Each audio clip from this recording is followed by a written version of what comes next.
Trey Lance has gotten so much hate by the media this offseason, the 49ers finally had to reach out and defend him. For context, Ian Rappaport from NFL Network said Trey Lance would not be the starter week 1, but rather it would be Sam Darnold. The 49ers reached out and said, hey, don't count out Lance. It also happens that their defense coincides when Trey Lance came back to training camp and after he worked out with Patrick Mahomes this offseason, as well as a new quarterback throwing coach, the same one Jimmy Garoppolo and Patrick Mahomes have. And all this work isn't for nothing either, because there's been film coming out showing Trey Lance's spiral got tighter. He also has a much more compacted throwing motion and able to have a quicker release than he did before. Another interesting part about Trey Lance this offseason, we've really gotten a lot of film of him just working out and a lot of glimpses of him working out in a bunch of different settings. And that just highlights Trey Lance's work ethic, and that's why the 49ers drafted him. But in this video, I want to touch on the point of the 49ers defending Trey Lance, and that's when OTAs happened after Trey Lance did all this work to improve his mechanics.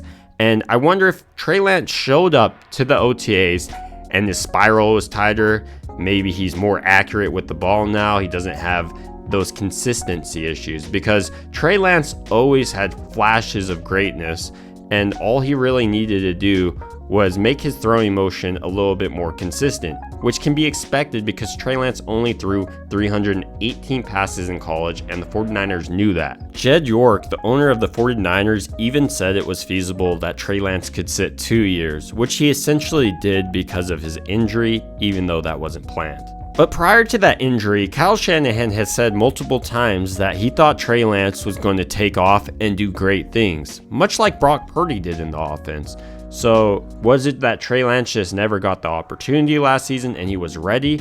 And what does it mean that Trey Lance actually got better again this offseason? So if he was going to do great things last year like Kyle Shanahan said, and he had this vision of what Trey Lance could be in his offense, this year, seeing Trey Lance develop further may give Shanahan the thoughts of Patrick Mahomes or Josh Allen in his brain like he did when he drafted him. The most interesting thing is the timing of when the 49ers said, hey, don't count out Trey Lance.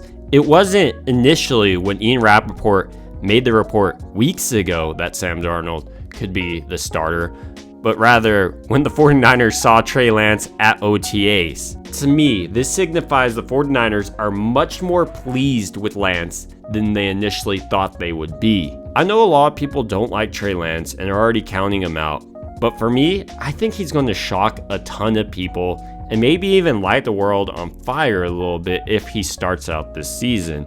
But if Brock Purdy is ready, the 49ers may decide to go that way.